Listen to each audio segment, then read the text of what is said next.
If you're looking for a family-friendly bunkhouse, let's take a look.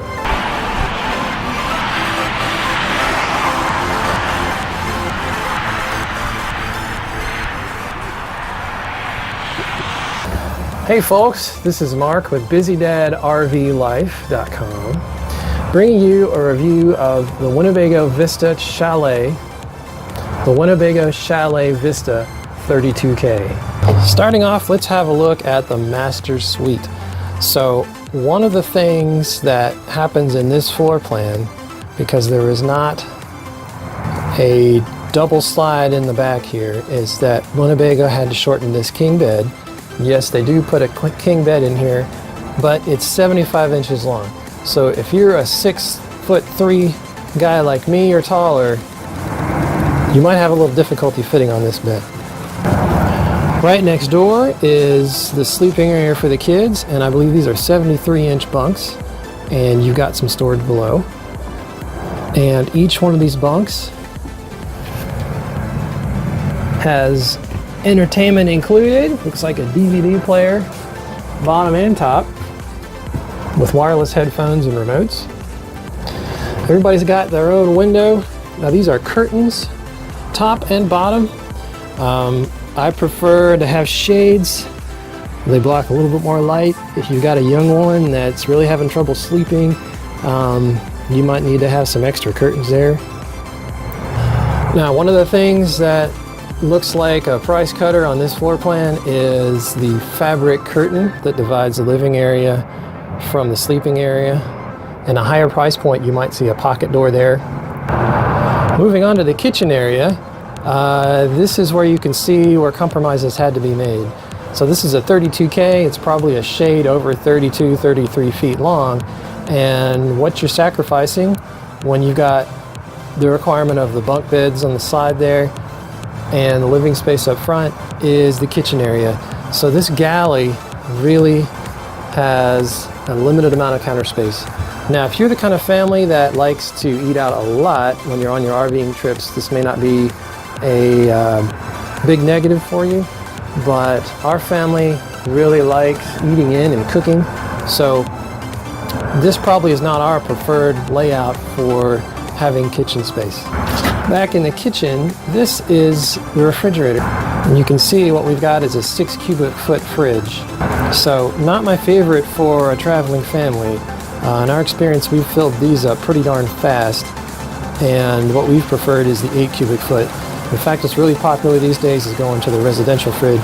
Let's talk about that living area. So what we have here is a U-shaped dinette, which is a pretty nice feature, especially in the chalet price point. You can fit a lot of people around that table, and we have across from it a couch.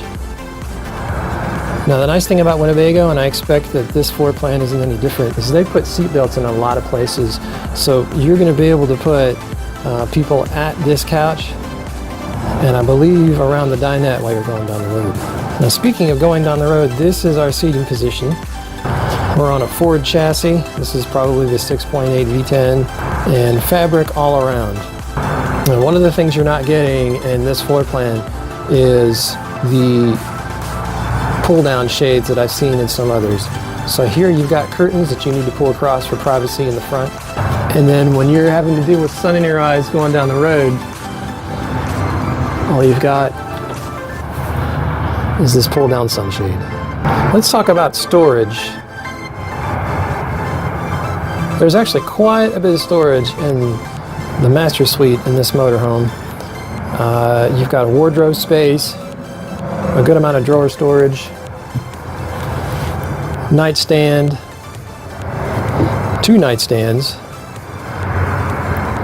There's overhead storage.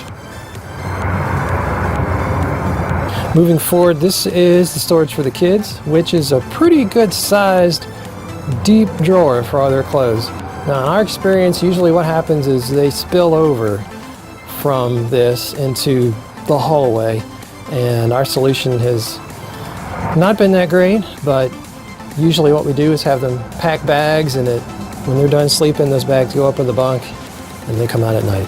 Looking at the kitchen storage, for as small as the counter space is, there's a respectable amount of storage here. You've got over the counter for some medium and small items. Under counter is probably big enough for a trash can.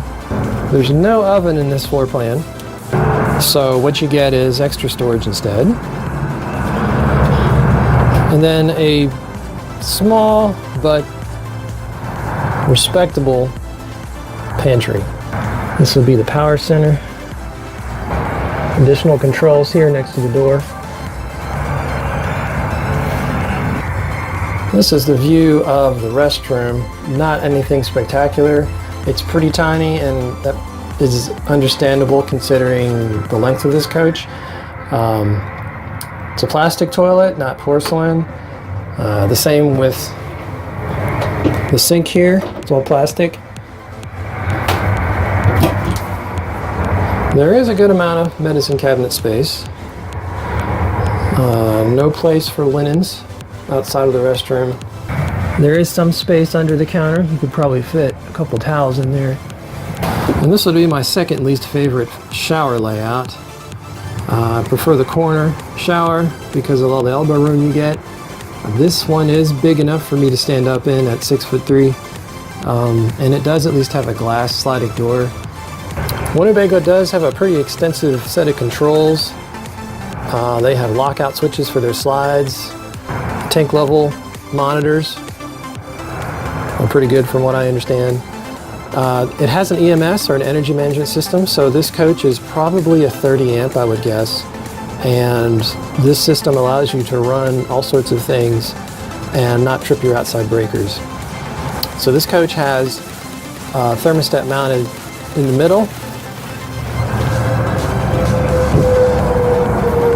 thermostat in the main bedroom, which I like having the thermostat back here when you have an AC up top. So this unit has two ACs, one in the main bedroom and one up front. And I've seen in some floor plans where this thermostat is actually outside of the master suite, so you're not exactly getting the right temperature measurement when this thermostat is located elsewhere, or behind the door as it would be. All right, so we just had a look inside this 2011 Winnebago Chalet Vista 32K. Now, what does all that mean? So I think Chalet Vista is one of their entry-level offerings. Now, every manufacturer is trying to make a certain level of features with a certain price point, and this model isn't any different. There's some things that I don't like about this. For example, you don't have leather seating surfaces. A curtain up front for blocking the sun instead of shades. In fact, all the way around, what we've got are day-night shades, which are a little bit dated. The industry is moving more towards pull-down shades, at least from what I've seen. A 6 cubic foot fridge for a family traveling down the road is kind of small. You know, Winnebago, I would have rather seen you guys shift that storage around a little bit and made that an 8 cubic foot fridge.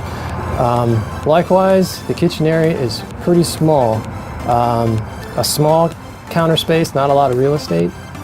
On the plus side, the Vista, especially the Chalet Vista, is one of their more affordable units.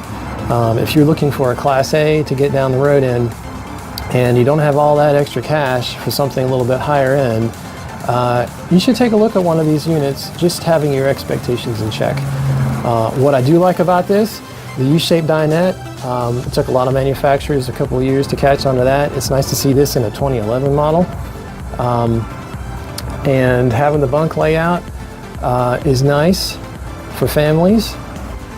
If you're not a tall person like I am, then that shortened king bed in the back is not going to be a problem for you. The bunk beds seem long enough for kids until they get over 73 inches long. So this is one of those motorhomes I think you should keep on your list if you're looking to get into RVing, into a motorized RV for as little cash as possible. So again, thanks for watching. Thanks for spending your time with me. This is Mark with BusyDadRVLife.com. If you enjoyed this video, please like it. If you want to see more, subscribe. I'd be honored. And again, I hope I can help you get out there and make your memories today with your family.